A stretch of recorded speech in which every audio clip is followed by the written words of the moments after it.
मयंक जी, फिरोजपुर से।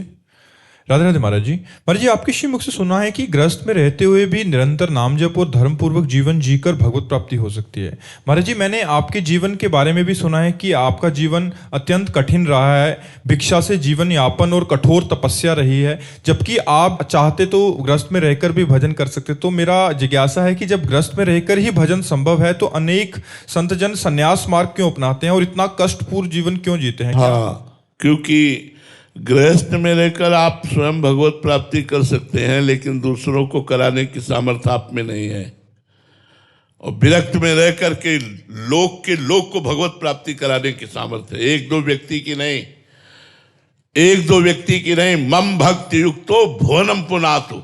लोक को, पूरे भारत को भगवत प्राप्ति कराने की सामर्थ्य होती है। उनकी शरण में आ जाए, उनकी आज्ञा का पालन करे तो निश्चित भगवत प्राप्ति हो जाएगी। तो इतना कसा जाता है जो संत को, वो इसलिए लोक कल्याण के लिए, लोक मंगल के लिए कसा जाता है कि मेरा भक्त बन करके हजारों को भक्ति प्रदान करेगा, हजारों को भगवत प्राप्ति कराएगा, इसलिए कसा जाता है। नहीं, भगवत प्राप्ति तो बहुत सहज है। जो ये भगवत प्राप्ति बहुत कठिन है ऐसा रख दिया गया है, ऐसा नहीं है। भगवत प्राप्ति बहुत सहज है।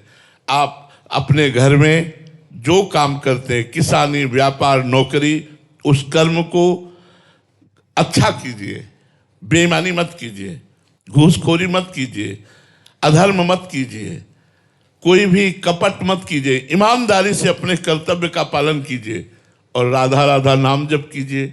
और जो भोजन है वो भगवान को अर्पित करके पाइए।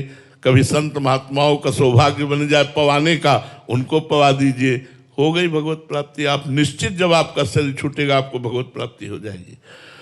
लेकिन संत जन इतना कठोर तप करके भगवान का भजन करके ऐसे बन जाते हैं कि दर्शन मात्र से पवित्र कर देते हैं। संत दरस जिम पातक तरई, चलते फिरते तीर्थराज प्रयाग हैं। मुद मंगलमय संत समाजू, जो जग जंगम तीर्थ राजू। जहां से निकल जाए वहां के वातावरण को पवित्र कर दे, अपनी वाणी से लोक को पावन कर दे। इसलिए भगवान अपने संतों को कसते हैं। इसलिए विरक्त भाव से जो भजन करते हैं वो मम भक्ति युक्तो भुवनम पुनात सातरति सा लोकांतारयति। वो स्वयं तर जाते हैं और लोक को पावन कर देते हैं। इसलिए गृहस्थ ऐसा नहीं कर सकता। वो तो अपना ही कल्याण कर ले, यही भगवत प्राप्ति कर ले तो बहुत बड़ी बात है। लड़का बच्चा पत्नी के मोह में फंसा हुआ कितना समय भगवान को दे पाता है, आप लोग देख लीजिए। हम लोग बचपन से लेकर के, जागरण से लेकर के सुषुप्ति तक, जन्म से लेकर मृत्यु तक पूरा प्रयास रखते हैं कि एक क्षण के लिए भी भगवान का विस्मरण न हो। और उसका फल ये होगा कि लाखों लोग भगवत प्राप्त हो जाएंगे, लाखों लोगों के हृदय का परिवर्तन हो जाएगा, लाखों लोगों का मंगल हो जाएगा। इसलिए भगवान संत को कसते हैं और ये संत मार्ग जगत पावन के लिए है। महाराज जी, संत जीवन और गृहस्थ जीवन के बारे में चर्चा हो रही है, तो महाराज जी इसमें क्या कठिनाइयां हैं और क्या सुविधा है और उसमें क्या कठिनाई यार, जिंदगी पूरी। अब हम कैसे तुमको बताएं। जब 5 किलो अन्न पाने की जरूरत थी तो 5 कवल अन्न नहीं मिला। 5 दिन, 7 दिन भूख से व्याकुल होकर बालू खाई। संसार की तरफ आकर्षण था तो संसार नहीं, गंगा का किनारा, वही झाड़, वही बालू, वही गंगा जी। क्या हृदय में माँ का प्यार हमें नहीं चाहिए? क्या हमें पिता का प्यार नहीं चाहिए? क्या हमें संसार का सुख नहीं चाहिए? कुछ नहीं, सब में आग लगा करके पूरा जीवन ऐसे, तब वो जगत पावन करने वाला जीवन बनता है। और गृहस्थी में जब तुम्हें भूख लगी भोजन पा लिया, जब तुम्हें काम सताया पत्नी है, जब तुम्हें मोह सताया पुत्र है, जो तुम्हें मनोरंजन चाहिए रुपया है, सब, तो बहुत जमीन आसमान का अंतर है, बहुत जमीन आसमान का अंतर है। कोई खिलवाड़ नहीं, बाबागिरी। जो संत मार्ग वो खिलवाड़ नहीं। हाँ, बैलेंस बना के चले वो बात अलग की बात है, लेकिन अगर असलियत में संत मार्ग में चले तो खाड़ की धार पर चलने की बात कही। भूख से व्याकुल होकर बालू खाइए, बालू, तब एक संत का मर जाओगे, तुम्हारी आंतें कट जाएंगी अगर ऐसे रहोगे।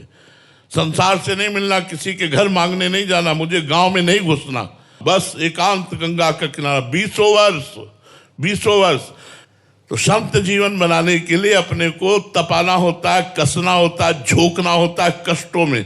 आज जब हमारे खाने की व्यवस्था है तो भोजन करने लायक नहीं रहे, किडनी फेल हो गई।